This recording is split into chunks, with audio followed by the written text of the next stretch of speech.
पश्चिम Asia से इस वक्त की सबसे बड़ी और चौंकाने वाली खबर सामने आ रही है। जिस शांति की उम्मीद पूरी दुनिया कर रही थी, वो महज कुछ ही घंटों में ही रेत के महल की तरह ढह गई है। अमेरिका और ईरान के बीच हुए सीज फायर को अभी 24 घंटे भी नहीं बीते थे कि तेहरान ने एक ऐसा फैसला ले लिया जिसने पूरी दुनिया की सप्लाई चेन को हिलाकर रख दिया है। ईरान ने एक बार फिर से दुनिया की दुखती रग यानी हॉर्मुज़ स्ट्रेट को बंद कर दिया है। फार्स न्यूज के मुताबिक लेबनान पर इजरायली हमलों के विरोध में ईरान ने एक कदम उठाया है, लेकिन इसी महासंकट के बीच भारत ने एक ऐसी चाल चली है जिसे देखकर दुनिया के बड़े बड़े एक्सपर्ट्स हैरान हैं। क्या भारत इस 2 हफ्ते के सीज फायर का फायदा उठाकर बाजी मार ले जाएगा? तो चलिए आपको समझाते हैं ये पूरा खेल। Iran has agreed to open the Strait of Hormuz, and as the president said, we have received a proposal from the Iranians that has been determined to be a workable basis on which to negotiate. दरअसल Iran ने America पर cease fire के उल्लंघन का सीधा आरोप लगाया है। खबर है कि ईरान और अमेरिका के बीच समझौता होने के बाद आज सुबह सिर्फ 2 तेल टैंकरों को ही निकलने की अनुमति मिली थी, लेकिन उसके तुरंत बाद ईरान ने रास्ता फिर से ब्लॉक कर दिया। रिपोर्ट बताती है कि लेबनान में इजराइल की आक्रामकता के कारण ईरान ने हॉर्मुज़ जलडमरू मध्य से तेल टैंकरों के मार्ग को पूरी तरह रोक दिया है। जानकारों का कहना है कि जब तक कोई फाइनल डील नहीं होती, ईरान यहाँ से सामान्य ट्रैफिक बहाल नहीं होने देगा। और तो और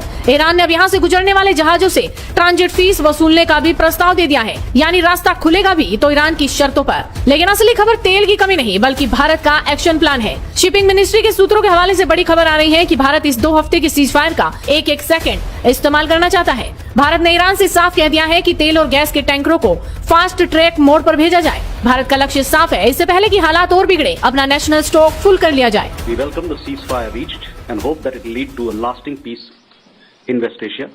As we have continuously advocated earlier, de-escalation, dialogue and diplomacy are essential to bring an early end to the ongoing conflict. The conflict has already caused immense suffering to people and disrupted global energy supply and trade networks. We expect that unimpeded freedom of navigation and global flow of commerce would prevail through the Strait of Hormuz. In addition, I would also like to add, India has always been in favor of peace. We welcome all steps that lead to peace and stability. We hope that this development in West Asia will also encourage peace efforts in Ukraine. विकसित भारत, विकसित उत्तर प्रदेश। कल तक जो प्रदेश बाधा था, आज वही विकसित भारत की सबसे बड़ी ताकत है। ये नया उत्तर प्रदेश है जहां बातें नहीं, विकास बोलता है। योगी आदित्यनाथ का एक ही मंत्र, भय मुक्त समाज, निवेश का राज। माफिया राज खत्म हुआ तो उद्योगों का अंबार लगा। आज यूपी का युवा पलायन नहीं, प्रगति कर रहा है। प्रधानमंत्री के विजन को धरातल पर उतारा योगी के संकल्प ने। गरीब को मिला हक, किसान को मिला सम्मान।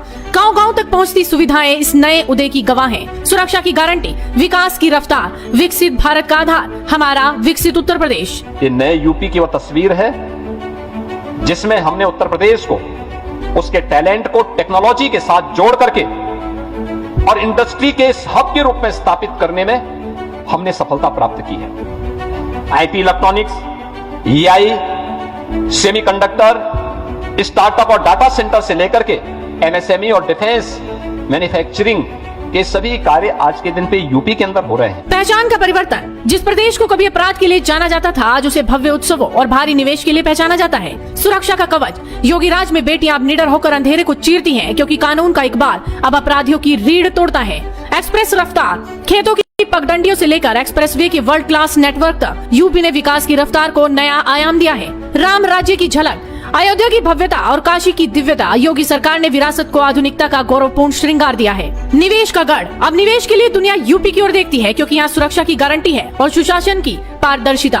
गरीब का संबल, छत, बिजली और नल से जल। योगी के शासन में अंत्योदय केवल नारा नहीं बल्कि हर गरीब की चौखट तक पहुंची हकीकत है। युवाओं की उड़ान, युवाओं के हाथ में अब कट्टे नहीं, लैपटॉप और रोजगार के अवसर हैं। यूपी अब स्टार्टअप और स्किल का नया हब है। कि जहां तक भारत का पक्ष है, मैं यहाँ पर भारत का पक्ष रखने आया हूँ। इस मुद्दे पर पश्चिम एशिया में जो गतिविधि चल रही है उस पर हम लोगों ने जो वहाँ युद्ध विराम हुआ है उसका हम लोगों ने स्वागत किया है। मैंने ये भी कहा है कि हमेशा से हम शांति के पक्ष में रहे हैं और हम लोग का ये मानना है कि संवाद से, कूटनीति से वहाँ पर शांति का पहल बन सकता है। जहाँ तक और देशों का उनका पक्ष है, उनका पोजीशन है, ये बेहतर होगा कि इन सब चीज़ का खुलासा वो खुद करें। Gauri, to your question on ships, transit of ships, look, we are closely following the developments.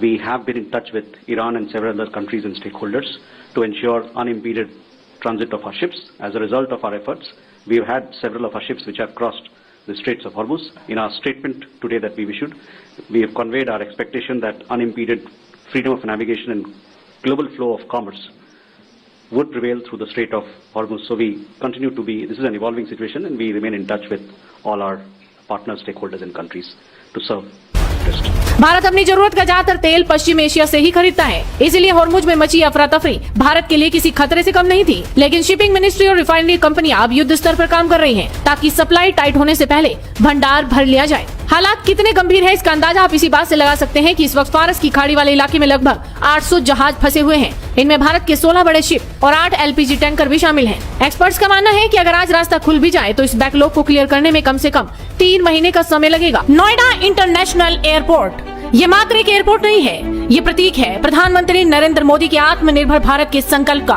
और मुख्यमंत्री योगी आदित्यनाथ के उत्तम प्रदेश के विजन का। जहां कभी खामोशी थी, वहां आज विकास की गूंज है। डबल इंजन की सरकार ने उत्तर प्रदेश को एक्सप्रेसवे प्रदेश के बाद अब एयरपोर्ट्स का हब बना दिया है।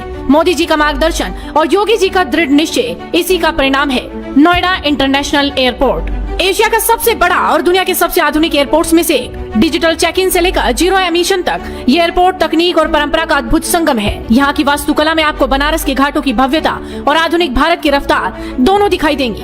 ये ऐसा एयरपोर्ट बन रहा है, हर 2 मिनट में एक जहाज उड़ेगा, हर 2 मिनट में एक जहाज उड़ेगा। जेवर का ये एयरपोर्ट डबल इंजन सरकार की कार्य संस्कृति भी, इस कार्य संस्कृति का भी बहुत अच्छा उदाहरण है। ये सिर्फ यात्रियों के लिए नहीं बल्कि व्यापार के लिए भी एक नया द्वार है। जेवर का एक कार्गो हब पूरे उत्तर भारत के किसानों और MSME उद्योगों के उत्पादों को सीधे वैश्विक बाजारों तक पहुंचाएगा।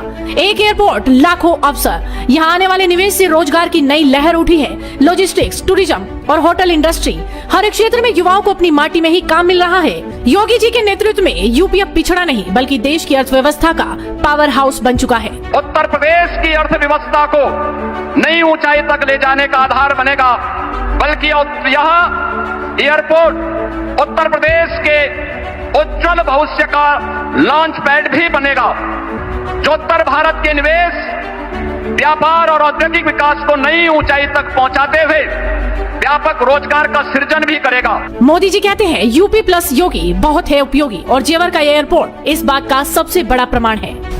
हालांकि विदेश मंत्रालय के प्रवक्ता रणधीर जायसवाल ने कहा कि इस मुद्दे पर ईरान के साथ अभी कोई आधिकारिक चर्चा नहीं हुई है, लेकिन पर्दे के पीछे भारत अपनी ऊर्जा सुरक्षा के लिए हर संभव कदम उठा रहा है। पश्चिम एशिया की यह आग कब शांत होगी कोई नहीं जानता, लेकिन भारत ने दिखा दिया है कि वो अपनी अर्थव्यवस्था को बचाने के लिए किसी भी अवसर को हाथ से नहीं जाने देगा। अब सवाल ये है कि क्या भारत इस संकट से बिना किसी बड़े आर्थिक नुकसान के निकल पाएगा? अपनी राय हमें कमेंट कर जरूर बताइए, साथ ही इस वीडियो को शेयर कीजिए।